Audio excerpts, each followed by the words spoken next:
record. Thank you very much. Okay.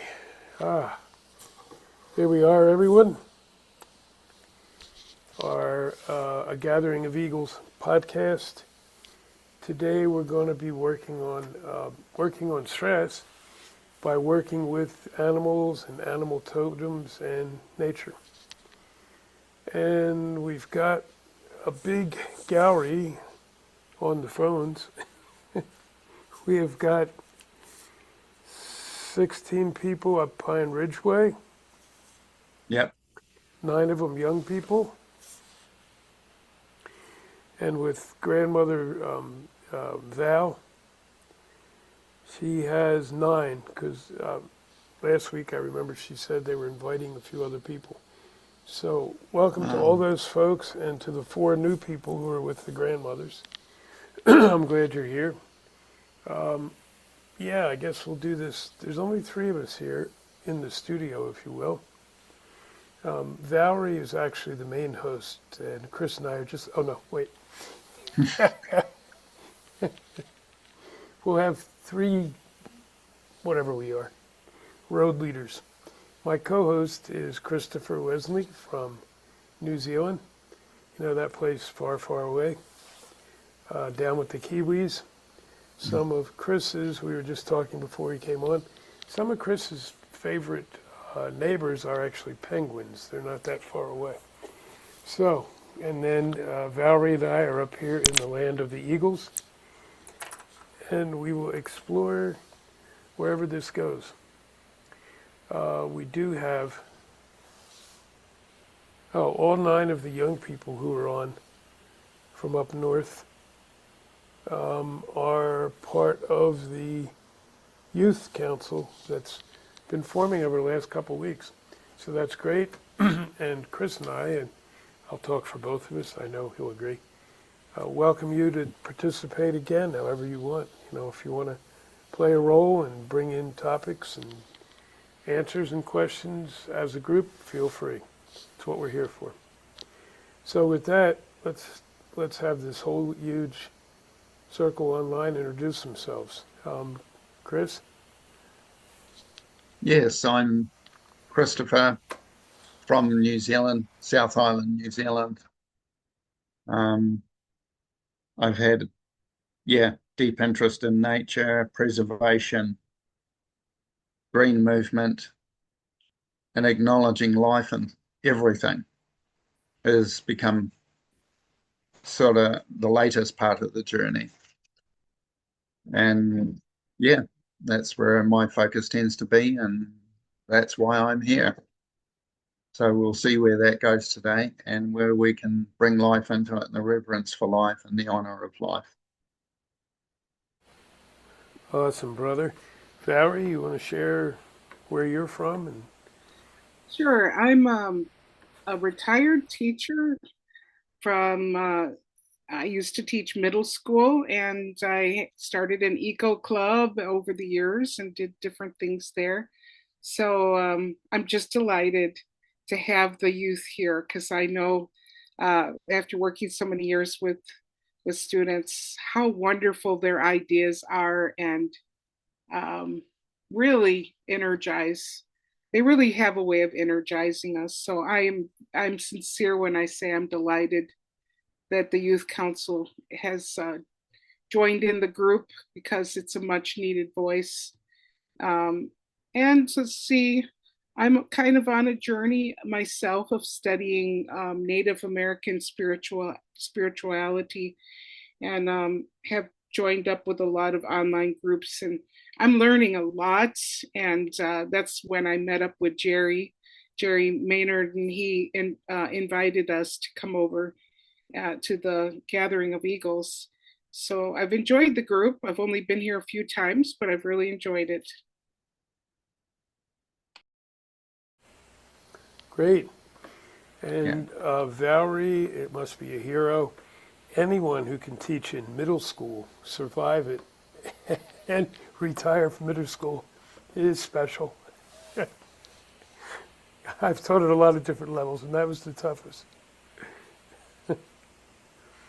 Okay, now let's see what Shall we start with a quick prayer? Yeah, I'm just going to bring in this group too. The young people were saying, yeah, they're thrilled to be here, and they love working with all us different ones. And yes, they will offer up whatever they're thinking, so they can learn more. Beautiful. And that's enough for now. If there's other questions, we'll wait. Yeah, you want to open it, Chris? Yep. So once more, we'll welcome in our brothers and sisters from Pine Ridge, and especially the young people. We've found questions and points of view that you offer and perspectives really helpful in past events. So thank you for that. Welcoming in the grandmothers.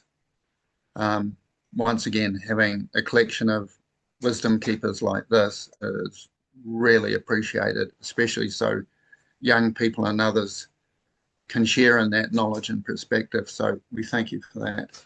And at the moment, we give thanks to the mother, to life, to love, to that circle that never ends when we bring those three together.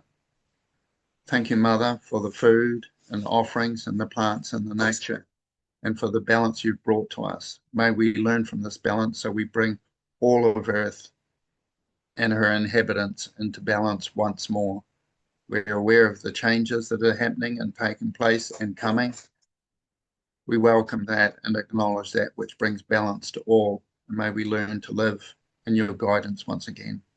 Oh, thanks. Perfect. Thank you, brother. I don't know, my screen just did some weird things. I can see everybody, but I can't change it, so I'm just going to go with the way it is for now. As long as I can see things.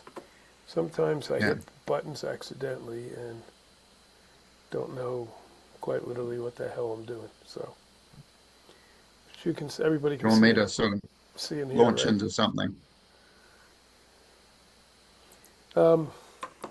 Yeah, you can. If you want to bring a topic first, go for it. Yeah. Looking at reducing stress, one of the things that is becoming more recognized nowadays is how being in nature actually is one of the most beneficial stress reducers we can get, that is natural, that we would like to think is available to everybody, but it's not always, especially in today's busy world where cities sprawl across the land and have removed nature and reduced it to a point that's not available to all of us. And for me, it's a matter of remembering it's a place that pays us to visit, respect, and live with as much as possible. I find it's not natural to cover too much of the land. We need to see green around us. We need that which breathes with us, purifies our air as we breathe out. We need something to breathe that in, like the trees, and they metamorphosize that and bring it back to us as oxygen again, both cleansed, purified, renewed, vitalized. And we need that cycle of life way more than we've got. And it's time to start planting trees again and resurrecting nature in areas, no matter how big or small, that she can become part of our life again. And yeah, being out of touch with nature for me is being out of touch with life. So, does anybody have any perspective on that they'd like to offer? Because I'm very open in here. Yeah, they're typing in both groups. I'll bring in for me. Chris and I work together a lot, in the physical realm, and then when he's home in this realm. So we're a very similar mind. We both talk to the mother. We both are tree huggers. We take, I think, a little different path on how we connect. I mostly am through animals and then through trees. I'll let Chris talk about his, but I think he's more direct with the mother and also with trees, actually. So there's no one way to work with nature, for sure. The animals are really coming through strongly lately. If you're online at all, you'll see a lot of things. I've put a lot up because I've been called now to work even more with them. I was off today with my 2 dogs doing ceremony in a beautiful spot that I go in the middle of trees. But the animals are really telling us, okay, let's get this together. And here's what you need to do. And one of the chief indicators has been the wolves again. And I'm seeing so much going on about the wolves, which for me have been animals that I've worked with in the physical way for a long time, but they've also been my totem and namesake since I was first adopted in my first tribe. Ooh, a long time ago. My hair was still black. So learning how to do it, I think. I don't even know if that's the right word, Chris. Feeling into it. Yeah, you learn the basics, I guess, is really important. And taking time, because I mean, you're so right, and we all fall into that trap at times. We get so busy, there's so much going on, and not all of it pleasant to say the least, that we can skip doing some of these things that are really good for our personal healing, our stress relief, anxiety, depression, all those things get, I wouldn't say healed, but help to heal by being able to do that.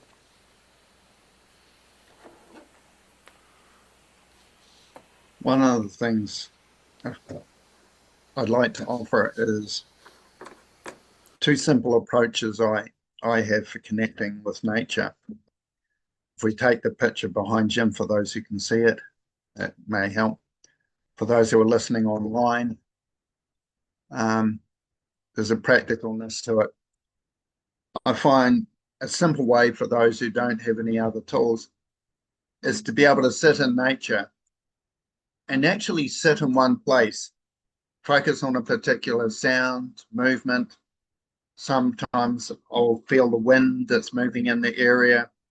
Sometimes I'll sit down and experience rain and just be focused on that single aspect for a while and watching all that arises.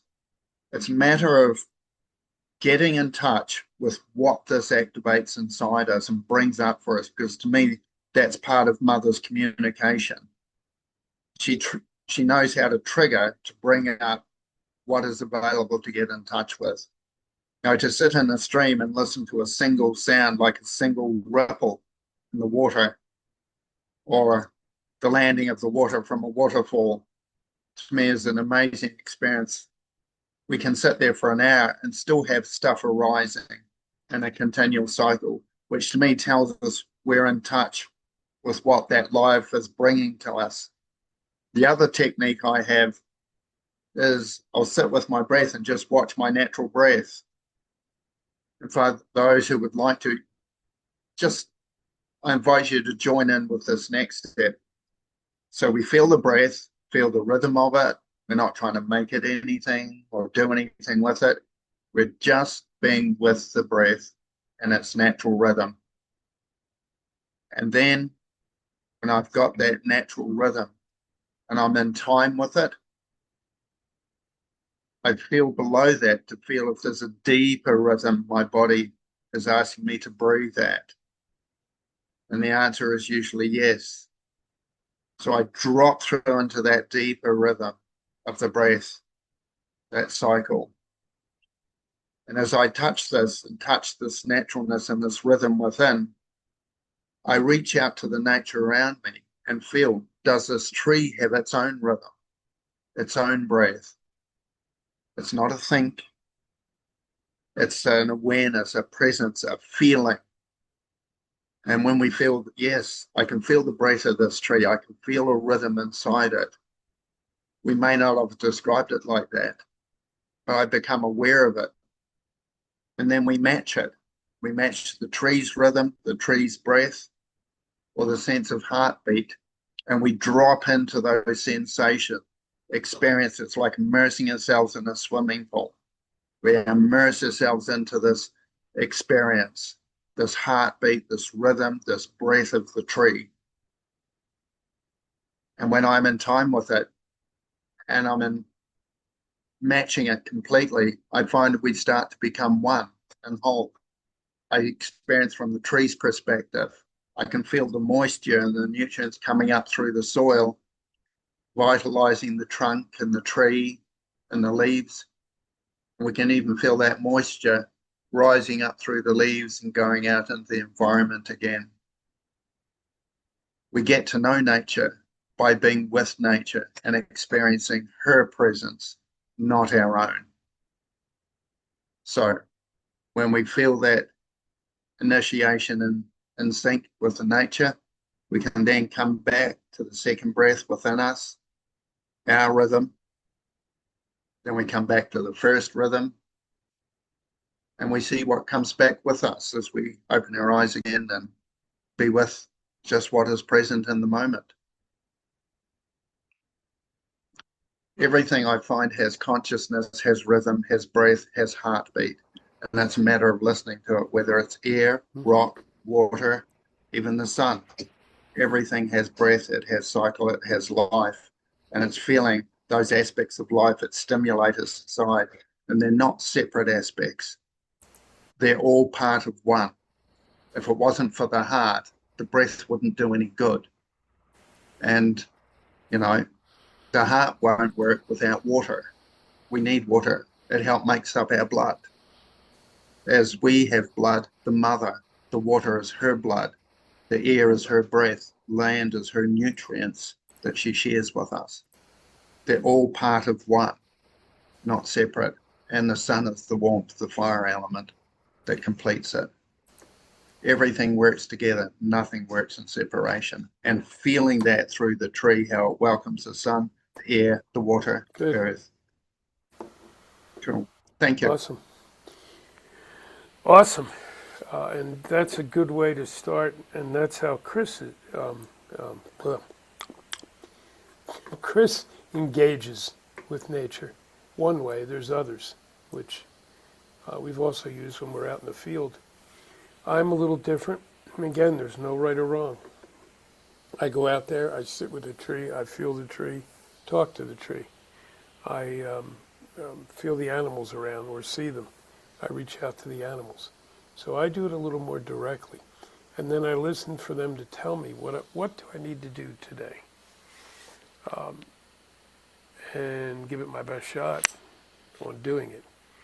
Like Yoda says, there's no try. We either do or we don't do. Well, I give it my best shot to do. It doesn't always work, but nothing always works. It's just a great relaxation tool to be out there. And it doesn't have to, you don't have to be, and that's the redwoods behind me, where Chris and I were, I don't know, a couple years ago, maybe 2.5 years ago. I'm not sure. You don't have to be there. You could be anywhere. It can be some trees in your backyard even. Now, personally, I like to go to places, not where I live, but, that are different, that give me a different feeling and sense. But sometimes I'm too busy and I'll go sit under, have some nice trees in the back of my house, I'll go sit under those trees. As long as you're going somewhere, it really helps. And this isn't just naturalists and educators and whatnot saying this. There's actually science backing this up for those who like to access their brains on this, although it's mostly heart work in my opinion. There's all kinds of studies. There's even studies that break down which things in nature can affect most directly which things in your body. So like listening to birds in a wild setting can greatly relieve stress and anxiety, greatly. Listening to water. Valerie and I were talking earlier on about water rippling down. I had some of that today. And that can lower your blood pressure. It can bring down your, oh dear, what is that? Oh, that chemical we always have too much on in our body. Uh-oh. It'll come to me. But Adrenaline. no, it does. It works in that too. But that's which one? Cortisol. Cortisol. Thank you. Yes, cortisol. Which when it builds up and it's suddenly you're shaking like anything and you don't know why, and it's because that's built up. So if you learn those things, they're not hard to learn. You can just search for these things. I think we put up some posts on them recently online. Even you'll learn which things work best for which issues you may have. Or how do do you want to just move ahead? How do I enhance my spiritual connections? You can use certain animals for that. You can break it down. You don't have to just. I tend to work with it, whatever animals I see or feel or know are in the area. But you don't have to do that. You can reach out to. I can reach out to kiwis that are down where Chris is. It doesn't matter that they're not here. Well, other than you. I meant the little short wing at once, but yeah. So yeah, that's really good. Anything else on this? I'll pull up some of the. Oops. I'll go a little bit deeper on what I was offering. I find once I get used to the breath and the rhythm of whether it's a plant, animal, mineral, when I'm in that rhythm, I match it and I feel ourselves merging where I become the tree and the tree experience as much as the tree becomes me. That's where we realize the consciousness of the tree. And not just the consciousness of the tree, it's a consciousness of life. Because the tree holds where it came from, which is Great Spirit, as we do all, but many have lost touch with that. The breathing exercise to me is a quick way to feel that rhythm, that nature, and that is the expression of the consciousness of the plant, animal, tree, mountain. And we can get instructions directly from the mother and her children through this syncing with consciousness, I call that, if that makes sense to everybody. And from there, we can talk from the tree, we can talk from the earth, we can talk from the air and from the waters. And it's not that hard, We've been so out of touch. The amount of people that have found that connection again are few and far between. But we seem to be in an age where people are asking for it to spread. This is our time, this is our opportunity. And it's about learning to get in touch with this life that's fully available through every living thing. Every time we affect nature, we affect life. And it's now time to regenerate and come back to that natural life cycle that belongs everywhere the same. And look at what we've done that's taken us towards that and what's taken us away from it. It's time to realign our values. And it may not make sense immediately, but one thing I've learned with this, if we can't do it from love, it is not worth doing. Love gives me that empathic connection and feeling that allows me to unite with nature in whatever form she's expressing herself to me in this moment. So back to you, Jim. Great. Anything to add, Valerie? I love all of this. I've got to try that breathing thing. That's a great idea, Chris. Just that slowing down. I always work on my mind, but I never think to, bring it down a notch. That's great stuff. I do relate too to you as well, Jim, about the animals. They're kind of our vehicle. Um, you know, when I had a dog, he has now passed away, but I could experience a whole new level because he's sniffing the ground and he's was bringing me attention to things that I would miss, like tracking a rabbit or things like that. Just would pull me in. So that's that heartstring kind of thing. You know, now my dog has passed away, but I love I've got squirrels that hang around my house and rabbits, and sometimes I even have a fox that lives behind my shed that I don't tell anybody about because I don't want anything to happen to him. But um, once in a while, I've even seen them meet. So it's amazing the kind of wildlife that's, and I live in a city. So if you're quiet and you pay attention to the tracks in the ground, it's amazing the kind of life that is all around you that people don't even really notice. If you get in touch with your own backyard, it'll take you places you can connect. And then my other bit of advice is because, like I said, I'm just a recently retired teacher. I would not always have the access to get out to nature, while I'm at school or whatever. So I kept a little folder on my desktop of nature images. And if I was feeling a little stressed, I would just click that little folder open and look at the nature images.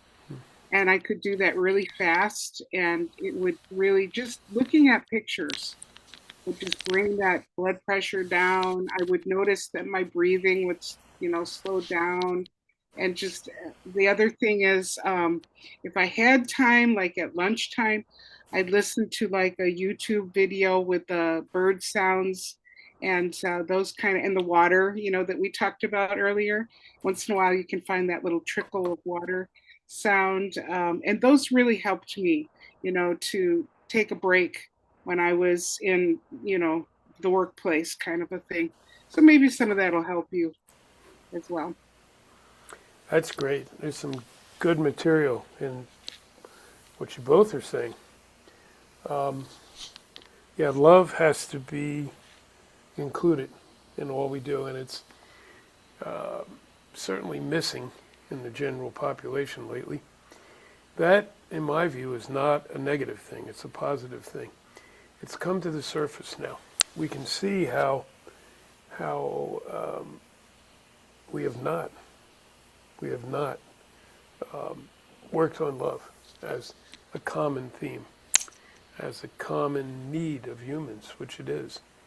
The animals are better at love than we are, which is a sad comment, but it's totally true. Totally. And I love Valerie's advice. Yes, especially if you've had a long day, maybe you didn't get a chance to go outside. I get them at times. I've got a lot of things going on right now. I'll lay down in the evening and put on a nature tape. And if you don't have any, you don't need them. You can go online and you can pull up 1,000 of them. Just go on YouTube. Sometimes at night, I get nights I don't sleep at all. I just lay there, eyes like this. And I will turn on a sound, ideally with water.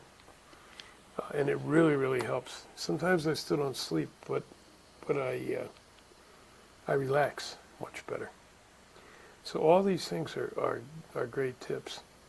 I want to bring in from the kids, from the young people. I do apologize. I slipped. I learned a long time ago. You use young people as the... Whoops.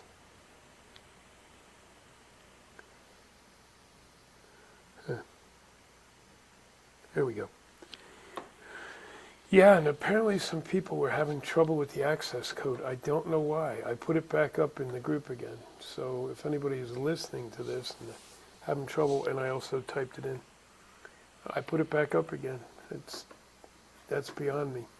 I have talked to Zoom, and they don't have any answer either. And we're not the only ones. So they were sharing a little while ago, as Chris was sharing his approach, which they like very much.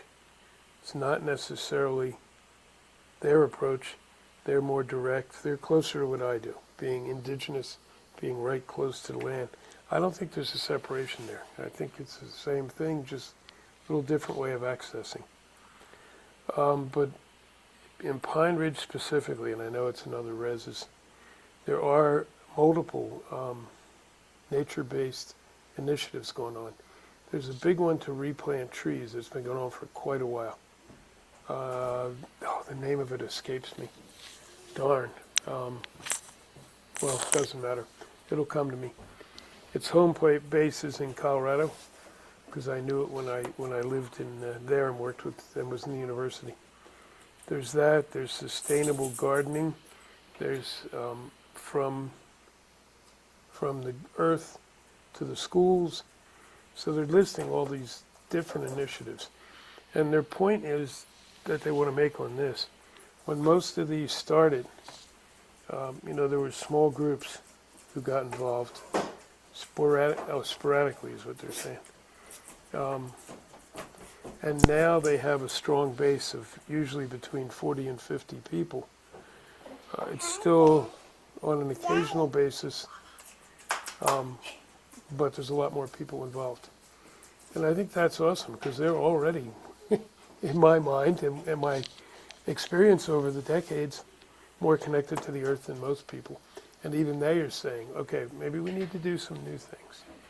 On the reses in the Dakotas, there's not a lot of trees in most of it. So anything to plant more trees is a good thing. And I know some of the native folks up there, some of my friends up there were involved with the tall grass initiatives, trying to bring back the tall grass prairies and ideally reintroduce buffalo to larger sections of the area. So yeah, I think all these things definitely work. And as Chris was talking, and they had told me just before he started on that bit, they asked are we going to talk a little bit about shape-shifting and what that means and how do we use that? We will. It's kind of what Chris was touching on, and I'll give you my experience with it later. But yes, we can bring that in. Chris, I see your hand up. Yeah, back again. One thing I want to emphasize is that when getting in touch with nature, the mistake of a lot of people find, and I learned from my own journey, I used to think nature was trees growing naturally and things like that. But since I did the last trip to the US at the beginning of this year, I've very much been getting taught, as the mother said to me, where am I that you're not present? And I thought, oh yeah, I can see a tree. But what she shows me, nature is the very air we breathe. We walk in it, we move in it, we sleep in it, we eat in it, we drink in it. Nature is always present. It may not be in the big visual objects, but the very space that we inhabit, like the air. She pointed out to me, how would I survive without it? And, there's air, once again, there's water, and the earth. Every bit of food we eat, plant, animal, doesn't matter. It all starts with the minerals and nutrients that are given through the earth to these animals and these plants. And a little bit I'll touch on, because it's mentioned there. One of the things that I did with this journey, I learned a lot of the stuff I have and I do. And I had people asking me, how do you do this? Because we'd have conversations about it, what I do, what I hear. The trees talk to me. They ask me to be their voice at times. Some trees do, some not so much. Some of them already know it's happening. And if it's not, they'll give me instructions of where to go next. They help me understand life. But where was I going with this? What I've developed is how to pass this on to other people who may not have the experience. So I've been developing tools and resources to actually run workshops and groups, which I have done and still do, where I help other people who have no perception of this and also get in touch with it. Whereas for me, living from this place is literally becoming a part of the living nature of everything. When we really get in touch with nature, there is no separation anywhere. Western society, which I've been born into and a part Conscious, yeah. of, has totally lost touch with so much of this. And it's how do we bring people back? Because to me, that's what we've been called back to the earth, back to the living cycle, back to the living nature. And to me, yeah, a lot of the tools I share will be based on how to get in touch, how to work with it, how to listen. Because when we listen to nature, we get used to being with her rhythm. Like I say, that's the rhythm of her consciousness. And we can drop into that consciousness and become the very consciousness of nature. And the way she's brought me into it, everything is created in love, with love, by love, as love. And it's life is love. It's built on love. Lack of love is a deprivation of life itself and brings us out of touch with it, which is where learning to love ourselves as we are is really, really good place to start. So it's learning how to love what we do. And it doesn't mean all experience is pleasant. If we don't love the experience, we can love what we learn from it. And that's what a lot of it's about, because the learning and the knowledge carries forward with us. And to me, that's what nature teaches us, how to be a part of that living cycle, both with physicality, knowledge, and consciousness. So, talking stick in the middle. Yeah, well said. That's good. Yeah, Chris mentioned the last time he was here. So we've had 2 extended times that we've had to work together, and hopefully another one coming before long. I live in the desert, and so you have to learn different ways to connect with nature here. You have to be able to see the very small things, because it's, not a lot of, we can find areas, we can go up a couple canyons where there's trees and water, but the desert is unique in what it offers. And it's not less than, but it is different. So where you might see something large in the forest, here it might be this little tiny thing. You have to look more carefully. But it's got its lessons to teach, for sure. Pure survival is one of them, because you have to function differently. And with our changing environments, that's going to become more and more important. Knowing how to be able to live in different environmental zones than we've ever been in before. So that is part of what's going on. I heard from the grandmothers that they're really enjoying this, and half of the grandmothers are also retired teachers, by the way. So they wanted you to know that.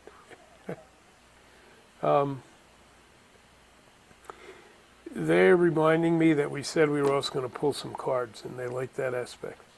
So we have 2 decks. I've got Ted Andrews of Animal Speak. I have his Feathered Omens, which are cards on birds and their teachings. Or I've got Jamie Sam's Sacred Path cards. What do I got? What's the consensus? Do we have any? On phone folks? Jamie Sams or Ted Andrews, and we can do one and one later, even if we have time.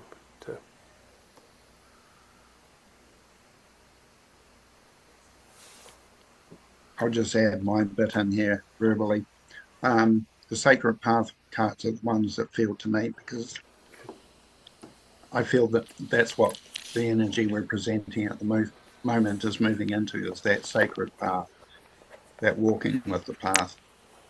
And something I want to acknowledge with what I was saying before, just to tie it out, I really appreciate that deep knowledge and connection that both the Pine Ridge people and the elders were able to acknowledge before. I really appreciate that. And somewhere along the line, I'd like to hear a lot more about it, because I can feel there's a lot there for me to learn. And yeah, I would love to learn from those who are able to live with it a lot more intimately than I do. And yeah, much Okay. appreciation for. We'll try to work that out in the future too. It's another good topic. Valerie, does that feel right to you? Or is it either or? I'm fine with either. Okay. And yeah, from the young people, they say I already know, but yeah, Jamie Sams holds a special place for many Native Americans. So, okay, we're going to go with Jamie's Sacred Path cards. These are the original Sacred Path cards she did herself. Later she did another deck, which is equally powerful but different. She did it with somebody, and I prefer these early ones. So if you look for Jamie's cards, look for Sacred Path just by her. Is my suggestion, especially if you're new to this. All right, got the cards. I've got the book. I'm trying to remember how I did this before. Oh, numbers. Okay, that's right. Whew. Either of you feel strongly about a number, or I'll toss it out to our...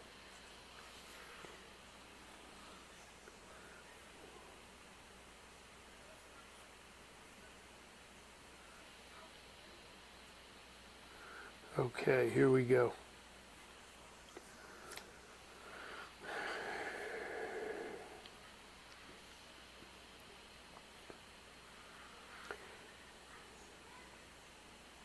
Coming from the group collectively up on Pine Ridge area, 29. They know how I am with 11s, so I don't know if that was intentional or not.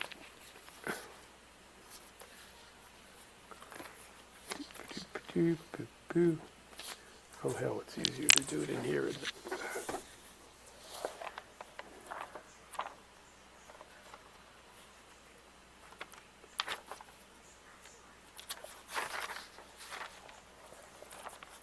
It's further back, okay.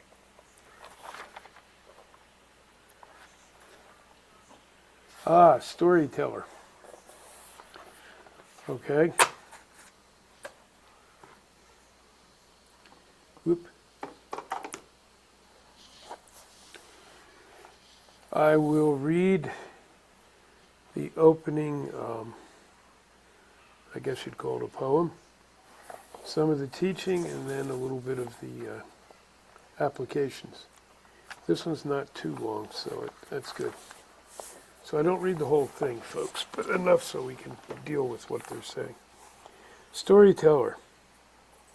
Sing to me, O ancient ones, of the history of our race, that I may see in my mind the love in every face, and every spirit that came before the medicine that they made, the sacred tradition they passed to me, so the memory will not fade. O storyteller, be my bridge to those other times, so I may walk in beauty with the ancient rhythm and rhyme. That's interesting because there's several aspects in there I was going to bring up into this today, so good. And then the, pardon me, the teaching of storyteller. Its expansion is the key word that ends up in the beginning of this. The storytellers of Native America are the guardians of our history and our sacred traditions. And that, I'll just add in, is the same with indigenous people around the globe. Having worked with many, I've always found that to be, I can't think of any exceptions.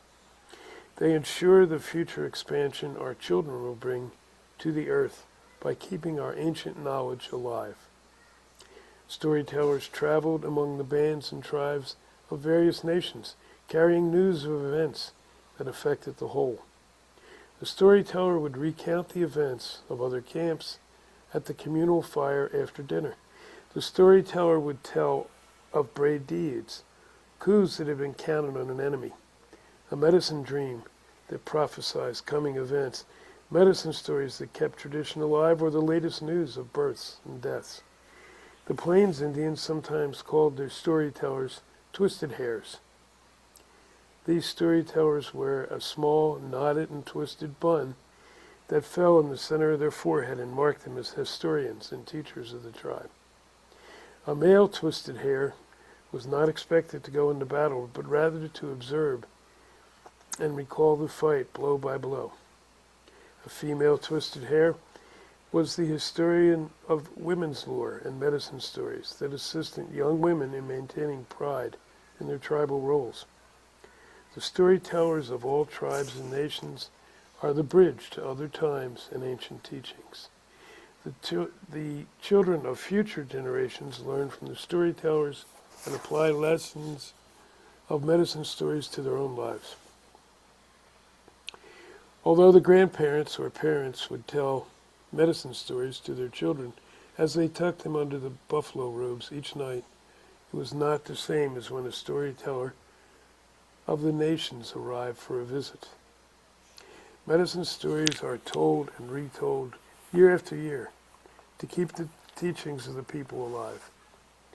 Every story has many meanings and relates to life in a multitude of ways. Each time a story is retold, the level of understanding grows and expands, along with the maturity of the listener. The same events inside a story may be repeated many times in different ways to allow listeners to discern how the story applies to them. The Red people's way of thinking is very different from that of other races. We do not tell others what the true message is in our medicine stories, but rather allow the people to make their individual gifts of intuition and observations to discern what the true meaning is for them. In this way, the teaching of the Red race insists that everyone be allowed to learn at their own speed, in their own way, and to apply or not to apply the teachings to their lives. Okay.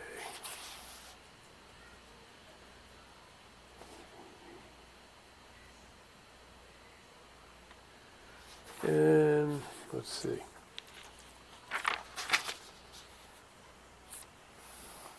Let's go to the application.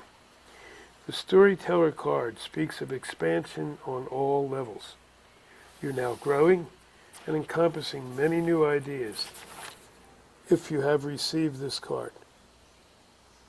See which area of expansion needs your attention and feed your personal fire of creation. Create more and enjoy the expansion, knowing you earned it. Note that the expansion will continue if you are willing to share how you achieved your success with others. Many lives are influenced by another's story. In the good fortune of your present situation, you may be instrumental in encouraging others.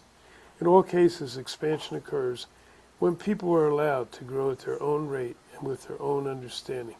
The wisdom of the storyteller is part of the art of remembering. Note that you're now remembering your personal medicine and how to be your own potential. And that is the storyteller. And so there's a lot of interesting elements in that. It's interesting, we're all teachers here today, and even teachers listening in on the phone. Teachers are storytellers. Good teachers. I'll amend that. Good teachers, proactive teachers are good storytellers. They have to be to get the message across.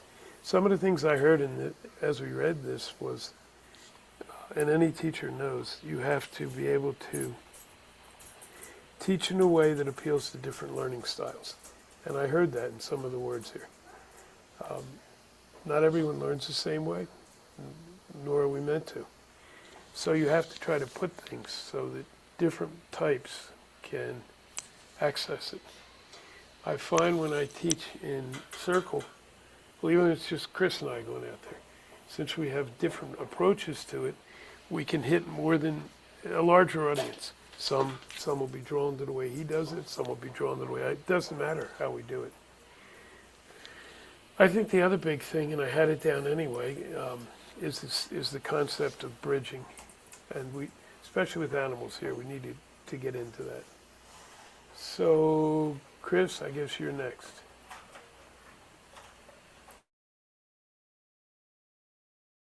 Once I get myself off mute, it'll work. I'm feeling the need to change tack a wee bit of how I word this. I find in my experience, all things have a story to tell.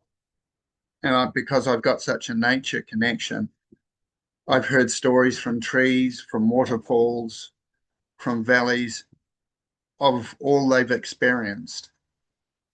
And to me, the stories they tell and the way they tell it is a huge thing. And I'm wondering how much others have experience of this. The actual land itself tells a story, the trees tell a story, the waters tell a story.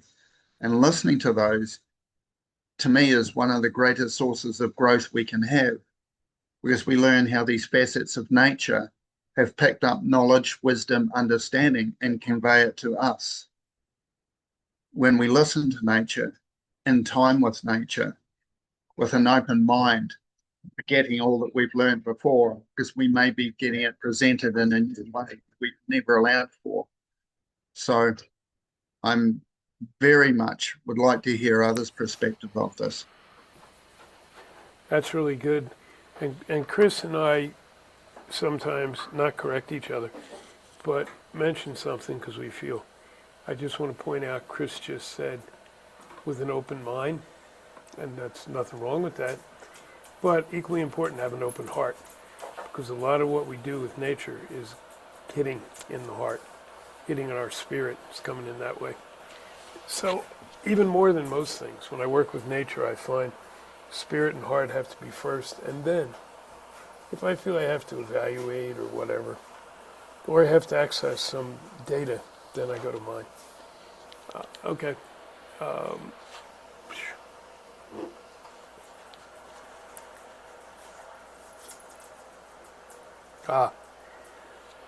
Grandmother Val was going to say the same thing. When we work with nature, don't we really have to be working from our hearts? Don't we have to feel it? Yeah. Don't we have to understand it emotionally more than intellectually? Ooh, good question. I knew that hand would pop up there in New Zealand on that one. Take it, brother. I love it. Yeah. A lot of what I find, it's like when I was giving the breathing thing. I often ask people, are you breathing? And then I'll ask them, how do you know? And then they'll give me all the analytical answers. And I'll just go, no, no, that's theory, that's belief, that's attachment, that's analysis. How do you actually know you're breathing? And at some point they'll give up because their analytical mind's exhausted. Now, I should rephrase that. To me, thinking is brain activity, and that's often what I'll call it. Mind is that which works in the moment, which is both awareness and consciousness. But you've got to be in the moment. One way to be in the moment is feel. And we can feel in unison with our heart because it has the greatest knowledge and understanding of feelings, because it is the source of feelings, vitality, life, and love within us. And listening to those feelings is the lived experience of whatever it is we're in touch with at that moment. And that, to me, is heart-based, which is what we're being asked to do, is come back to that heart-based consciousness, which is where love, life, breath, heartbeat, all the same thing to me. You cannot separate them, because once you're in the moment and your heart base, literally, there is no separation to be perceived anywhere. If we're perceiving separation, we're usually in brain activity.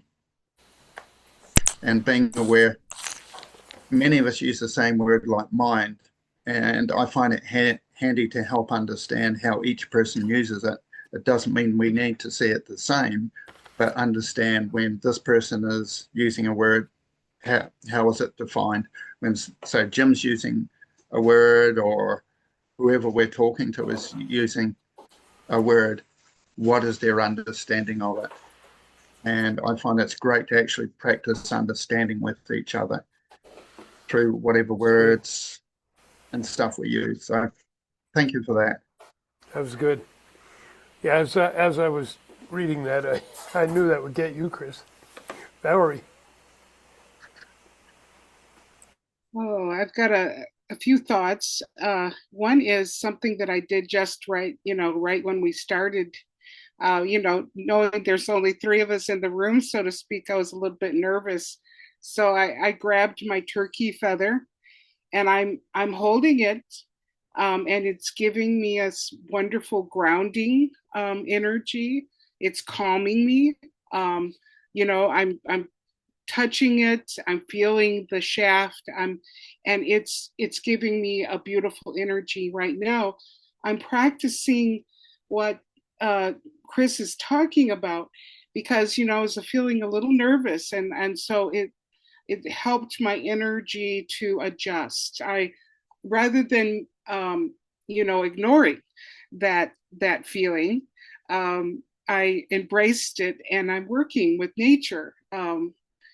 Now let's take that to the next level, where, for example, I know that one of the young people was asking about shape shifting. Connecting with the heart is the first step. Truly, that connecting with the heart and connecting with your breathing is truly that first stage of shape shifting. The next stage is really connecting with nature. Like, even you're walking your dog, try to connect with what your dog is feeling, seeing, touching, smelling. And the more that you can connect through your heart and through your the sensation, you'll be able to then begin to do that when you're meditating. That would be the third level up, so to speak. You'll be able to travel like in your mind and imagine I'm a dog and I'm walking through a forest, and now you can feel through your heart all those experiences of smelling and touching and tracking a rabbit, or that kind. Then you begin to feel yourself traveling. So that would actually be shaped in my mind. That's the way I travel. But it took me a while of just grabbing rocks. I started with just holding rocks and feeling the energy of the rocks. And that is where I started. And, if you can start working on that and connecting with the energy of a feather, of rocks, of plants, then you will take you a next level up. So those are my thoughts. Thank you. That's great. And our other co-hosts are coming in on that, the Youth Council.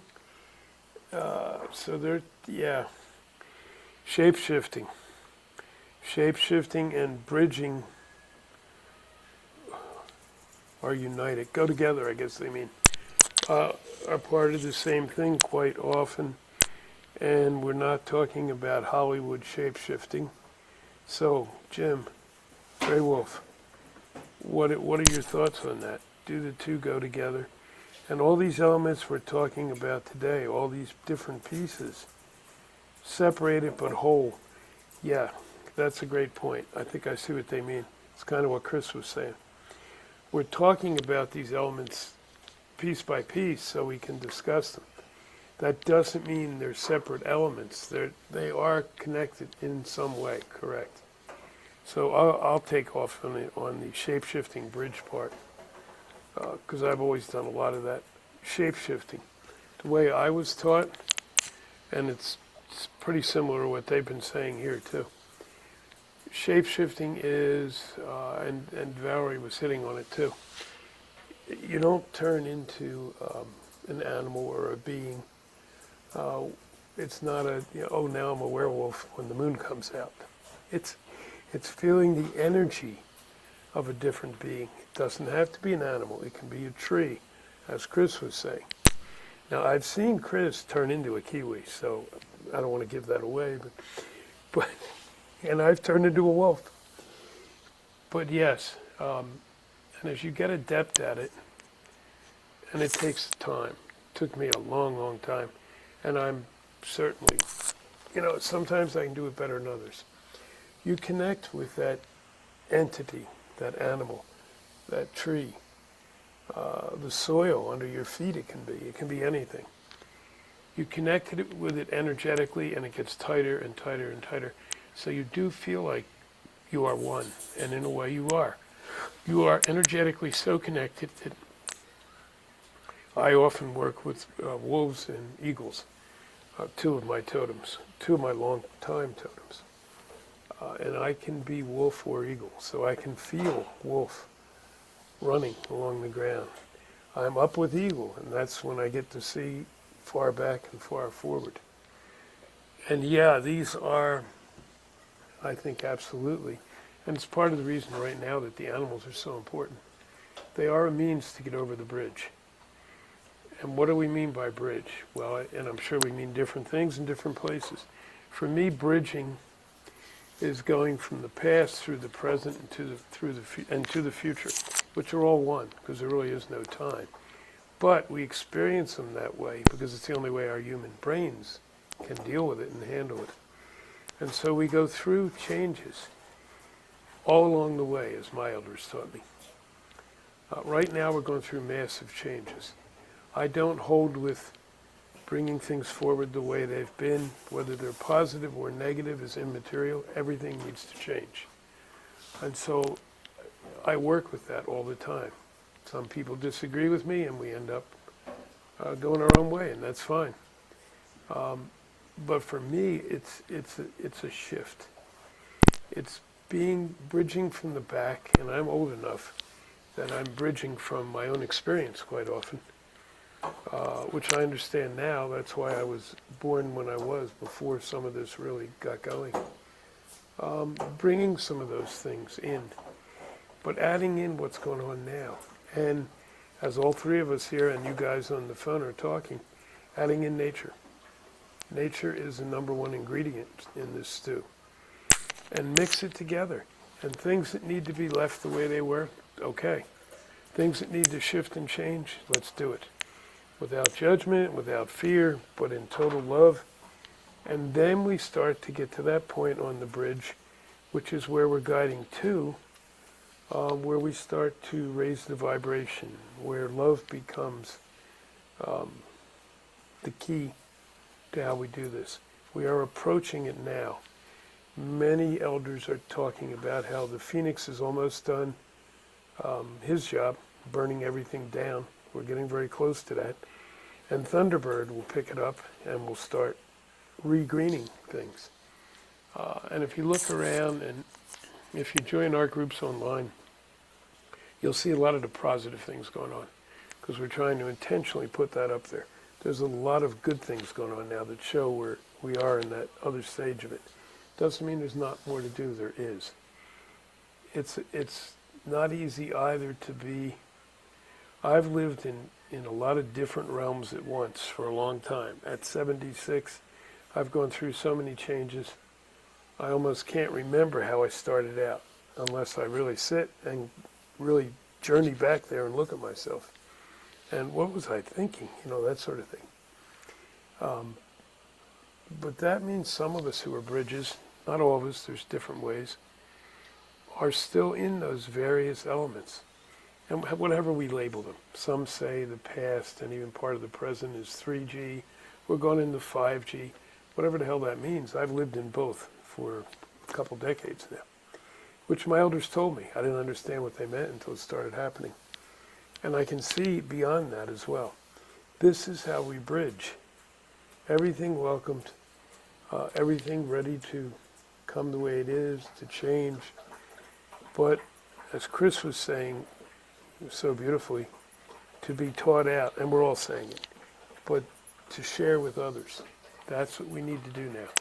We all now are at that point, that age, where our primary role is to pass on what we've learned. We may still have 20, 30 years, who knows, but we don't know. At some point, we'll be leaving this realm, as we all will. We don't want to take all our books with us. We want to leave those behind for others to work with.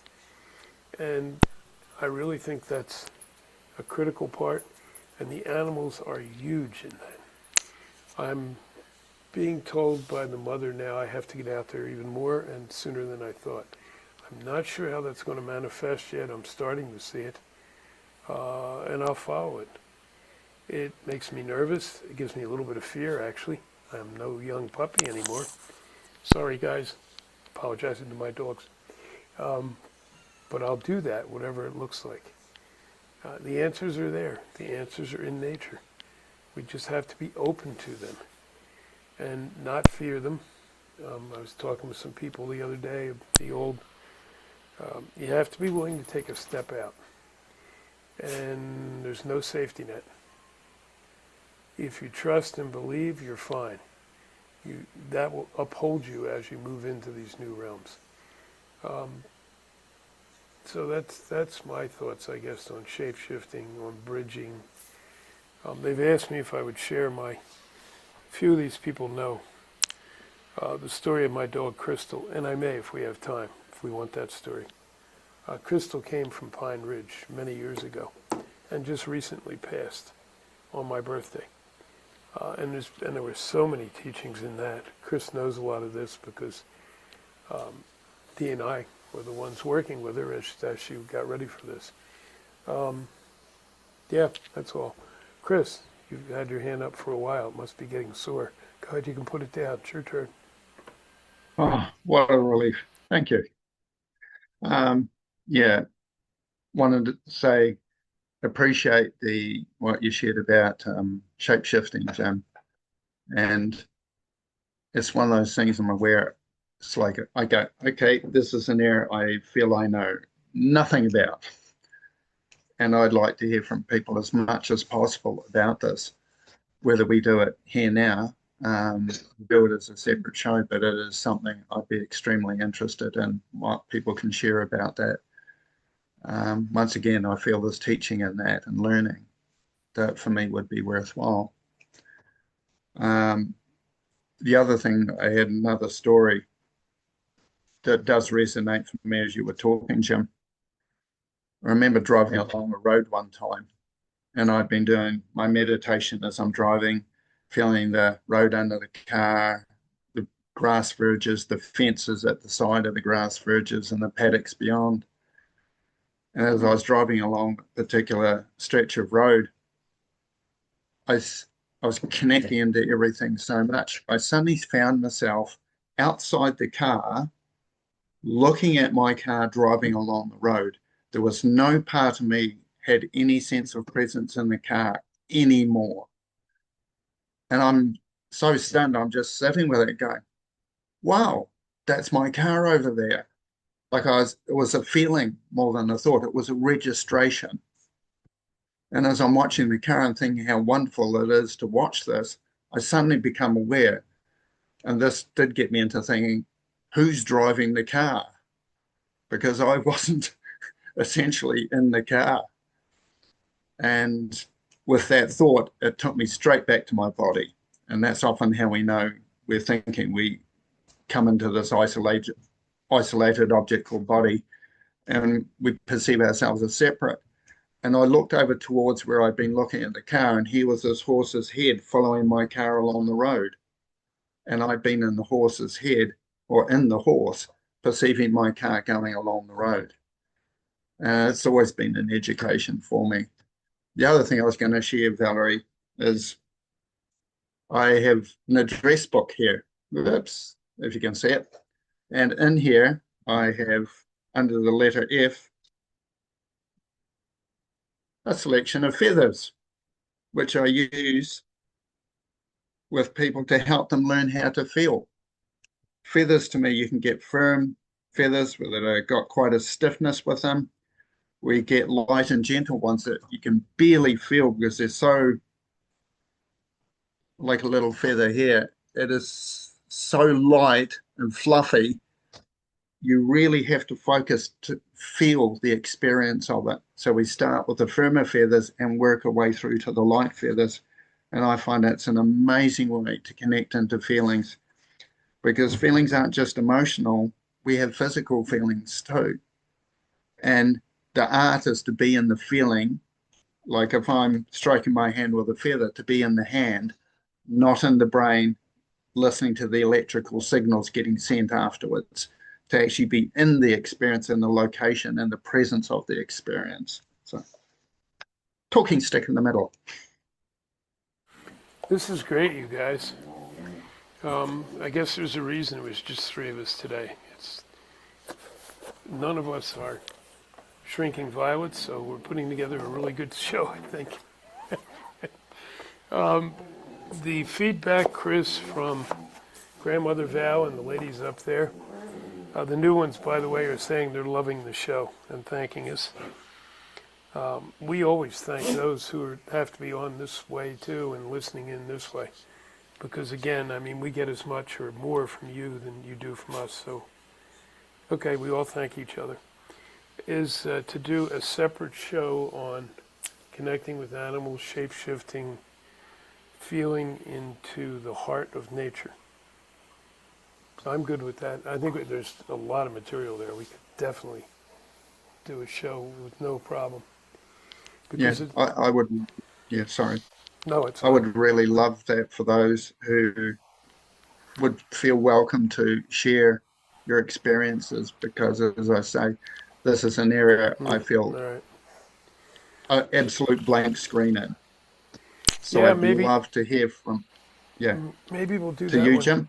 Yeah, maybe we'll do that one next. Mm, Here's a thought, if I can jump in there. Yeah, Um, I don't know if it would be too much content, but maybe in exploring your spirit animals, yeah, kind of. I yeah. think that's key. I I connect a lot with birds, and when I travel, that bridging that we're the shape shifting, it's often a bird, and that has really helped me. As I've sometimes, as many people are frustrated with things, if I take flights and see it from a bird's eye view, I come back refreshed and really seeing things from a different perspective.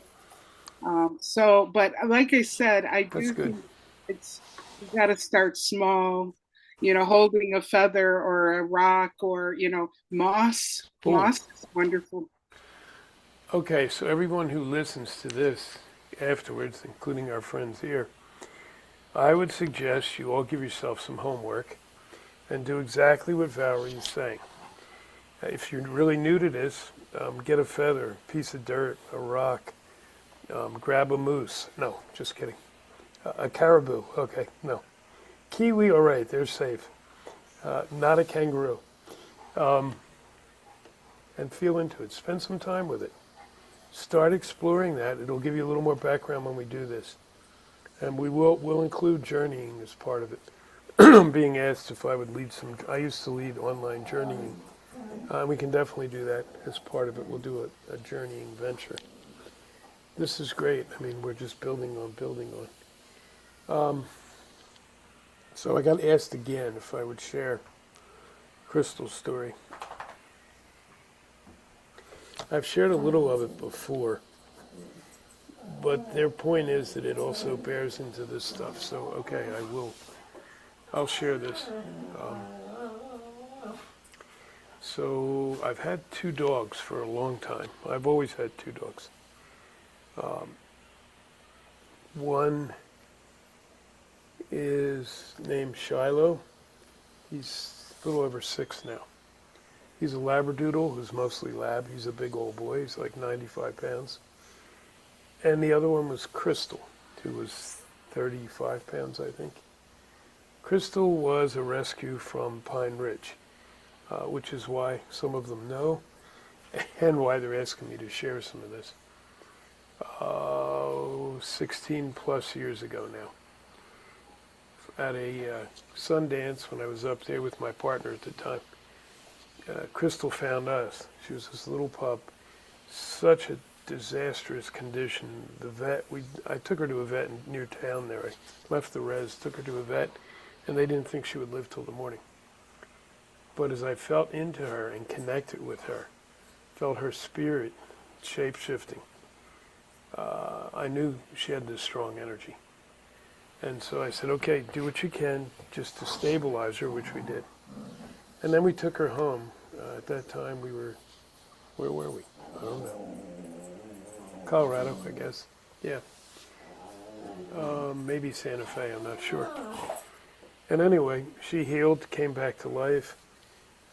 And so for 16 and a half, almost 17 years, she walked with me. And Shiloh came in 6 years ago when a dog before that passed away. Crystal was a real healing dog. Shiloh is also, but in a different way. So, what, for like 3 or 4 months before my birthday, which is on 11/11, Crystal had gotten quite ill. She'd been having health problems at her age, but she really got ill. And Chris and I both reached into her, and she said, "No, I want to see if I can still be there to do this." Okay, so we did a lot of work on her, and then she had some surgery because a tumor was found, and seemed to be healing. But on the night of my birthday, she wanted me to just lay with her on the floor where she was, and I did. And I held her, and we were journeying together, journeying back into all the healing work we'd done, in the places, with the people, with other animals. And at one point, I got from her clearly, I can come back, Dad. Animals for me are always family members. I haven't had a pet ever in my life. But my body is failing. The parts are too old. And she said, so I think I need to leave, but I will work with you from the spirit side and somehow physically to continue to work. And I said, okay, all right. I looked up, and I've shared some of this before, and she came walking out of my bedroom, which is down this hall, next to the bedroom that Chris uses when he's here. And she was all healthy and walking strong, and I'm going, what's going on? She walked around this fireplace into this room where I couldn't see her. I said, I don't understand. I looked to my side, and she was there too. So she let me see her leave, so I'd understand. And right at 3:30, my power time is 3 to 4 every night. She passed over. But she was still right there. It was really quite amazing. So even in the morning, there was no breathing, no heartbeat. She was gone. But she was still warm, which was really unusual. It's apparently an extremely rare occurrence. When I took her to the vet, that's what they told me. I thought, well, okay, so we did some ceremony, and I took her to the vet. And her energy kept coming in, so I did some journeying to see. And she was part there and part here. And she said, I'm still working this out. In the meantime, work with me here. Okay. Well, maybe 2 weeks after, I have a good friend who rescues dogs, occasionally cats, usually dogs, from places that are kill places, like New Mexico, which is a kill state. And he was there, and he got hit by 27 dogs. He's never had that many. And he's like, Jim, my God, I'm not sure what to do. Can you help? I said, sure, let's see what we can get rehomed. So I got 4 rehomed right away. 2 more since. I think he's gotten like a dozen of them rehomed. So there's not too many left. But then he said, and yeah, on the way back, we went through the Navajo res, and there were 2 dogs there that were really a mess. They were half-starved. They were both wounded. They both had sores all over them. They had fleas and ticks everywhere. So we managed to rescue them as well. And they both needed surgery, which they got from the Humane Society in Flagstaff, Arizona, up the road from here, 45 minutes. He said, but we can't rehome them. They need better care until they heal from this. And I said, okay, so what do we do? He said, well, one of them is she's with somebody who can do that. The other one's with a woman who's a foster for a little bit, but her human partner is getting ready to transition, so she's also a caregiver to that person, and she can't do it. Can you do it? And I'm like, well, I guess. I said, but I just lost my dog, and I'm not sure. if I can do this, then I don't know how it'll hit my other dog, who went into this deep depression when Crystal died. I had him with me because it's important. These dogs understand what's happened. I said, okay, let me see what I can do. So I took Shiloh and we went up the road, and this woman lived maybe half hour from me. And we went in, and the dog that needed more work came from the res, the Navajo res. My Crystal had come from Pine Ridge up in South Dakota. But when they found her, she came right to them, and she had this old beaten up collar on, and this name tag that was all beaten up, but you could still read it. And it was either Crystal or Krista. Whew, this part's hard. So I'm going. Sorry, I lost Yeah. right there. I had to go to the facilities for a moment. Oh, I'm glad to hear that. So, yeah, I'm thinking this is just too strange. And the woman who was taking care of her for the moment was named Sue, which was my ex-partner's name, who was there when we rescued the other one. So I went back home. I sat with this, and Shiloh and this new dog had hit it off right away. And a few days later, I went ahead and rescued her. And since she's been here, I see many of the same behaviors. She'll, as I've worked with people on healing, she'll come just like Crystal did and Shiloh does. She'll lay behind them. If it's a circle, she'll go to the one that most needs animal energy. And so I'm working now to understand how to best do this. In the past, I've always waited a year before I welcome in another animal. But again, everything is so different now and moving so fast. So when you work with the animals, see who is there and saying, okay, I'm ready. Maybe they'll come be with you. Maybe they'll just be there for a moment. Again, no judgments ever. We don't need to judge. We just need to understand. I've had that from trees as well in a different way. And I got that from my friend Tom up there in Pine Ridge, to remember that it works the same way with plants, and he's right. So that's my story of Crystal.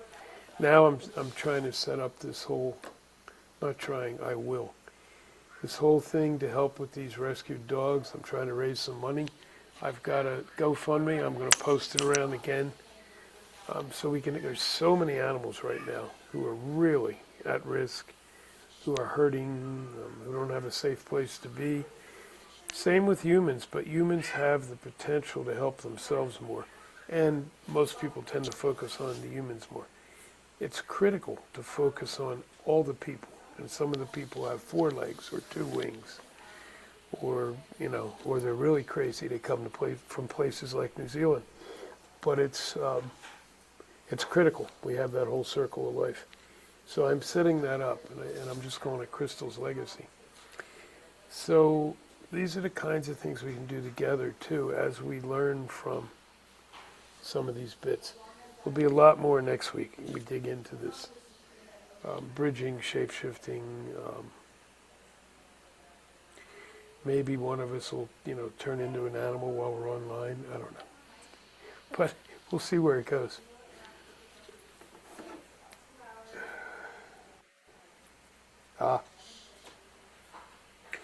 Tom was there.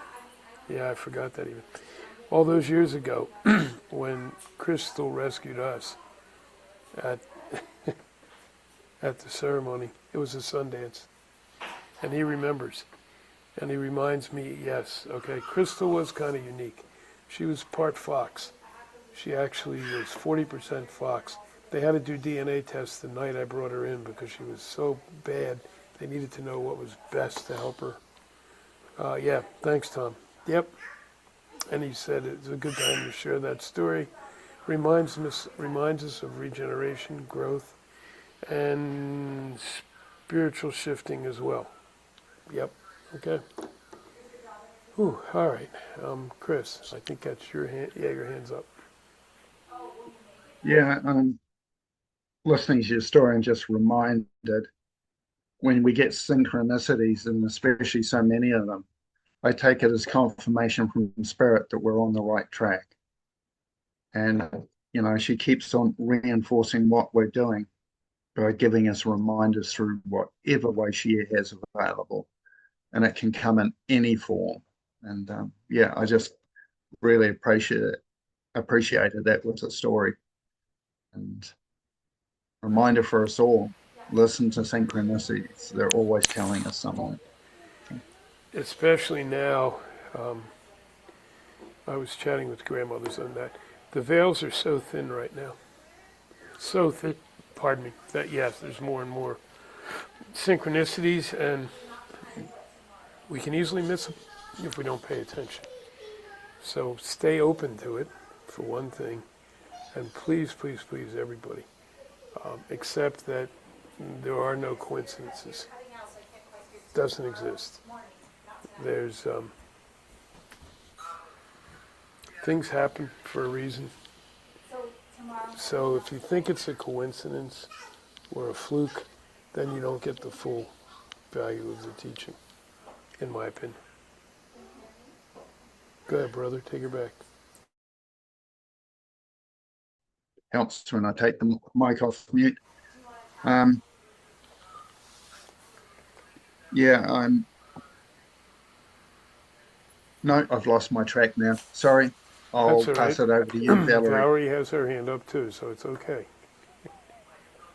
I love when your Kiwi behind you there, Chris. Talk about synchronicities. I, hey, We have Valerie, I don't want to say, but do you notice the similarity? That's yes, all. I think we have a shape shifting Chris, who's now a Kiwi. But seriously, just to mention a few things that I certainly don't want to leave out is that, like I said, I'm beginning to just learn Native American spirituality and have been practicing the tobacco offering. And I offered my hair the other day. I had my mom had taught me that, unbeknownst that we were practicing some of the where I pulled it out of my hairbrush, brought it to a very special tree, and the tree spoke to me when I offered my hair. So I think it's just um, there's something really powerful in that. And as I've shared before, I feel inadequate to explain it because I'm probably not quite a year practicing the tobacco offering. And then the fire, um, when you light sage, and I've had some wonderful connection with the elements, and they of course have their own way of speaking as well. So any of these practices are very good at that uh, energy that Chris was talking about, breathing, slowing down your breathing and connecting energetically with your heart space um, through those ceremonies. They're very sacred, but they're very powerful. And I know that you probably all understand it better than I do, but I just didn't. I wanted to make sure I mentioned that. Yeah, no, that's good. Absolutely. Hair is sacred, and not just Native American. I've done a lot of work with Native American, more than any other population base, but indigenous in general. Because my other big personal part is Romany Gypsy. And the teachings around the globe are very similar. How they come at it is a little different. I find the Native American and some of the Eastern approaches are quite similar as I've worked around.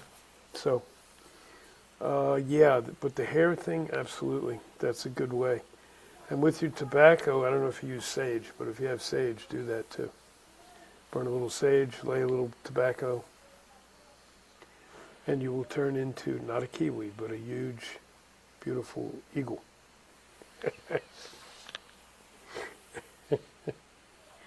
Chris, did you remember what you forgot?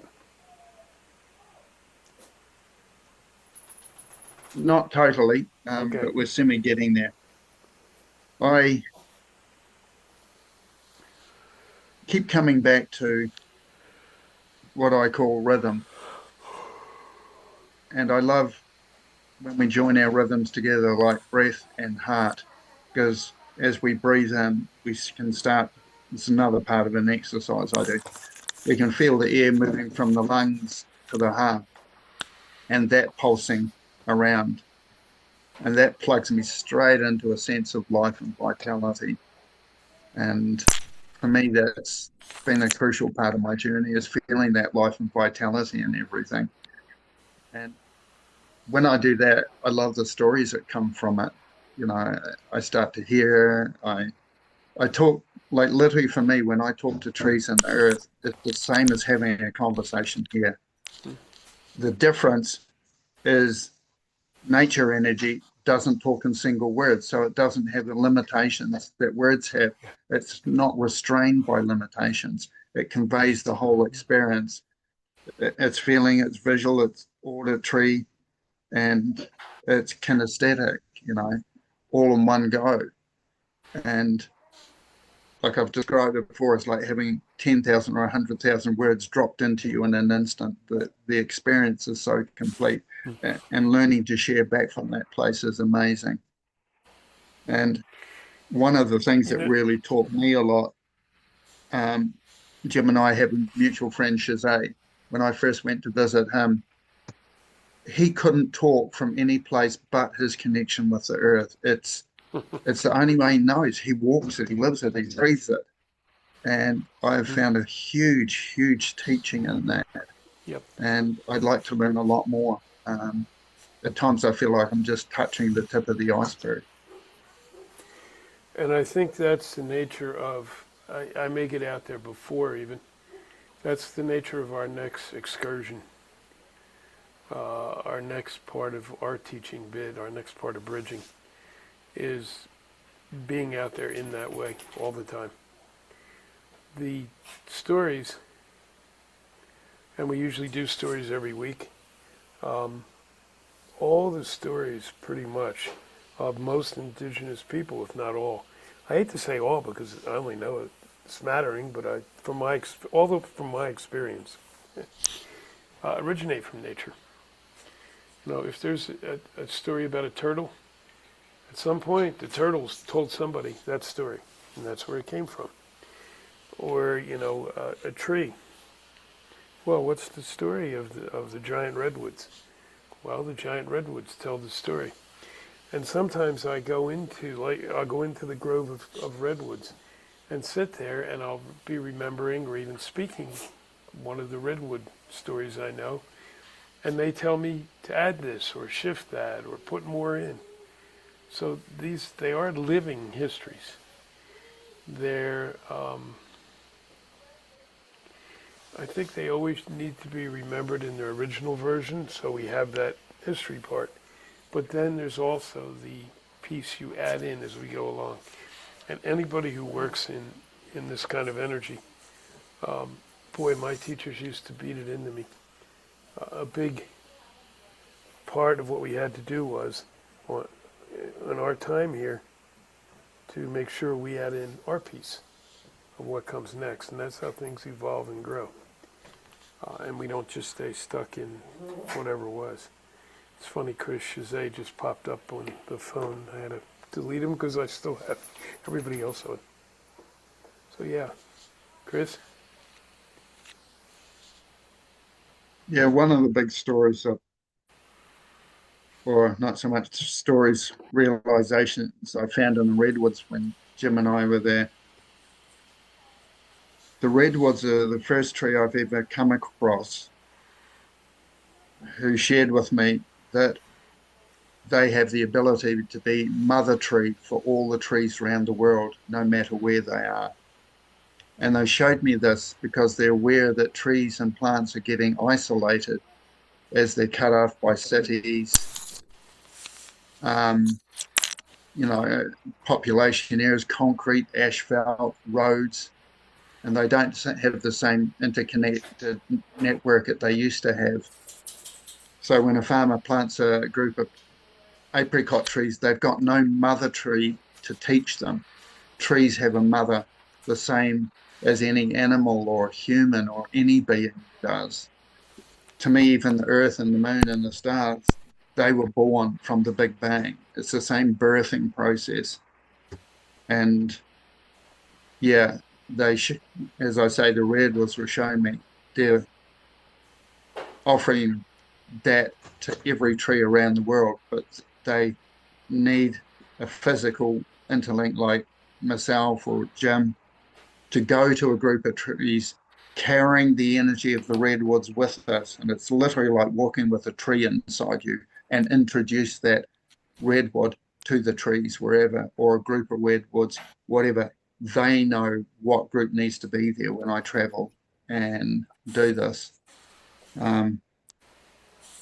Yeah, and anybody wants to learn a bit more about the mother tree, it's a reference to a Canadian researcher who's done massive amount of research on trees, nature, living networks.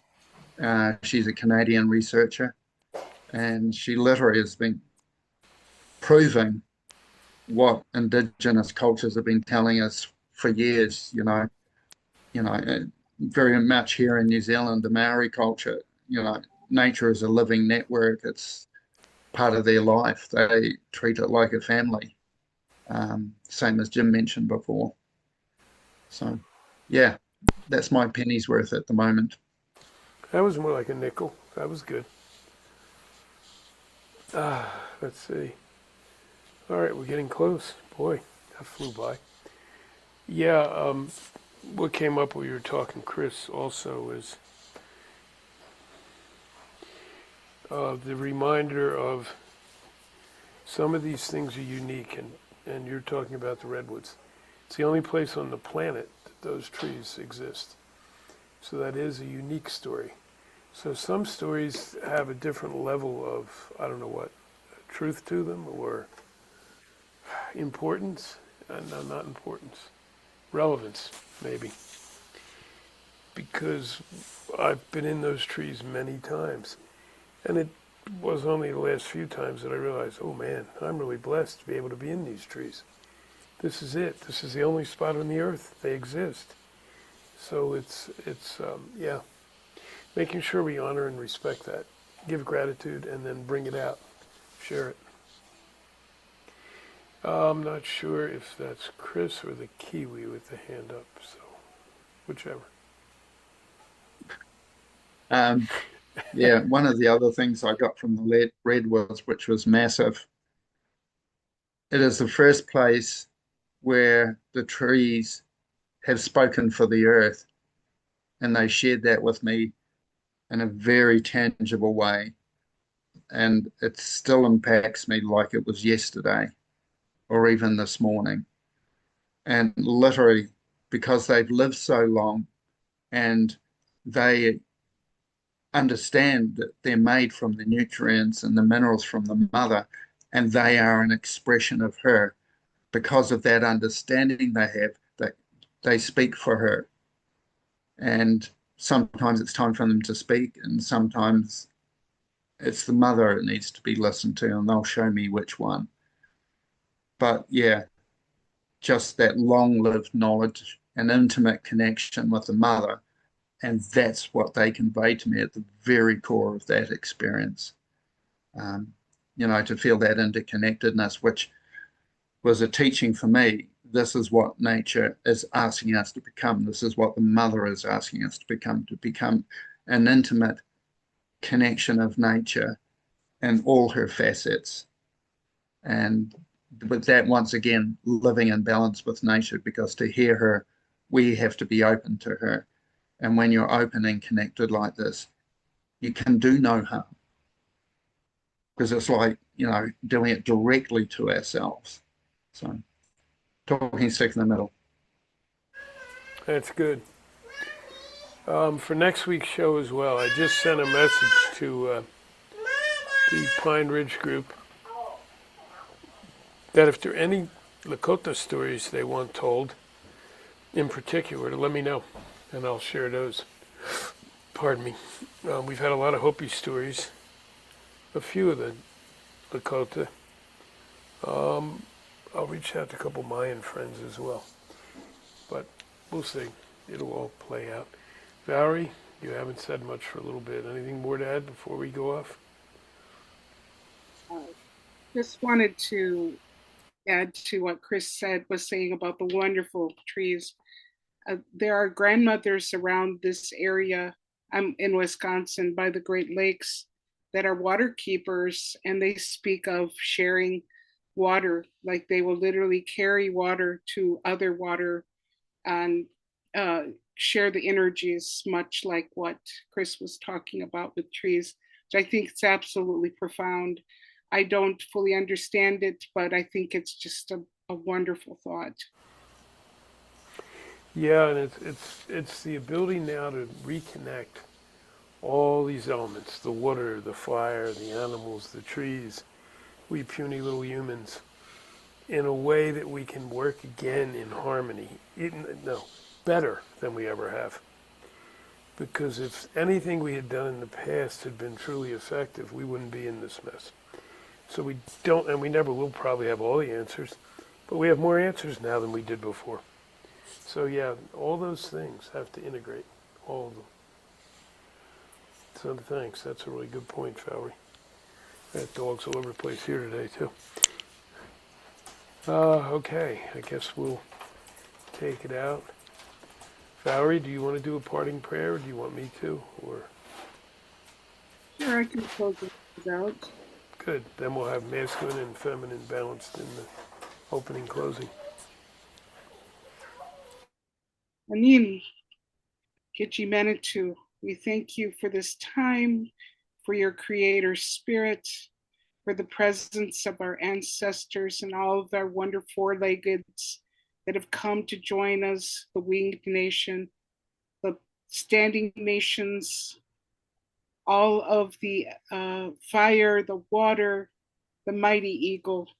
We thank you all for joining us here today, for guiding us, for sending us out now, that we'll take the things that we have learned here, loved here, into our hearts and carry it with us and share it to the four winds and to all my relations. Aho.